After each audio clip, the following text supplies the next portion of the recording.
சிம்ம ராசினருக்கு உங்களோட வாழ்க்கையில மேலும் மேலும் வெற்றிகளை சேர்க்கக்கூடிய ஒரு கோயிலை பத்தி பார்க்கலாம். சிம்ம ராசினர் நீங்க யாரா இருந்தாலும் உங்களோட வாழ்க்கையில என்னென்ன மாதிரியான பாதிப்புகள், அதாவது உங்களுக்கு கடன், பகை இந்த மாதிரி உடல்நலக் குறைவு, நோய் இந்த மாதிரி விஷயங்கள் எதுவா இருந்தாலும் சரி, அதெல்லாம் முற்றிலுமா தீர்க்கக்கூடிய ஒரு கோயில்.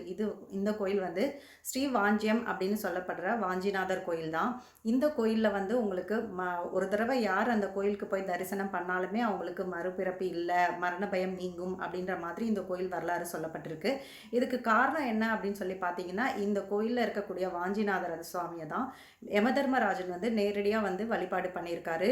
மேலும் சொன்னா இவங்களோட இந்த யமதர்மராஜனுக்கு ஏற்பட்ட வந்து ஒரு பிரம்மகத்தி தோஷமும் கூட இந்த கோயில்ல இருக்கக்கூடிய சிவபெருமான வணங்குனதுக்கு அப்புறம் தான் அந்த தோஷம் வந்து நிவர்த்தி ஆயிருக்குது.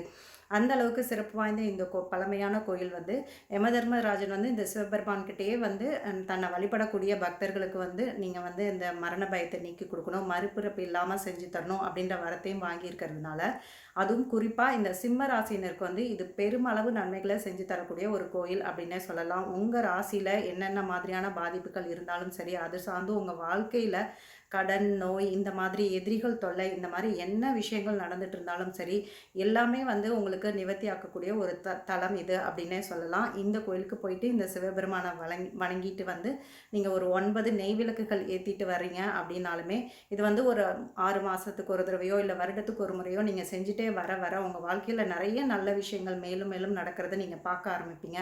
கொஞ்சம் கொஞ்சமாக உங்களை வந்து தொடர்ந்து வந்துட்டு இருந்த பிரச்சனைகள் அதெல்லாம் வந்து நீங்கள் தீர்றதையும் நீங்கள் பார்க்க ஆரம்பிப்பீங்க. அதனால் இதை வந்து ஒரு ரொட்டீனாகவே வச்சுக்கோங்க. சிம்மராசினர் யாராக இருந்தாலும் இது வந்து ஒரு வருடத்துக்கு ஒரு முறையோ 2 முறையோ இந்த கோயில் போயிட்டு ஒரு வழிபாடு பண்ணுறது, இந்த சிவனை வணங்குறது அப்படிங்கிறது மாதிரியான ஒரு முறையை நீங்கள் வச்சுக்கிட்டீங்க அப்படின்னாலே உங்களுக்கே தெரியாமல் வரக்கூடிய நிறைய பிரச்சனைகள்லேருந்து நீங்கள் தப்பிச்சுக்க முடியும். மேலும் எதிரிகள் தொல்லை இந்த மாதிரியான விஷயங்கள்லேருந்து உங்களுக்கு வந்து பெருமளவு நிவர்த்தி அளிக்கக்கூடிய ஒரு தலமாக இருக்கும். இது வந்து காசிக்கு நிகரான ஒரு தலமாகவும் சொல்லப்படுது. அந்தளவு சிறப்பு வாய்ந்த இந்த தலத்துக்கு வந்து சிம்மராசினர் யாராக இருந்தாலும் கட்டாயம் போகிறது வந்து உங்களுக்கு நிறைய வெற்றிகளை ஈர்த்து தரக்கூடிய விஷயமா இருக்கும். தேங்க்யூ.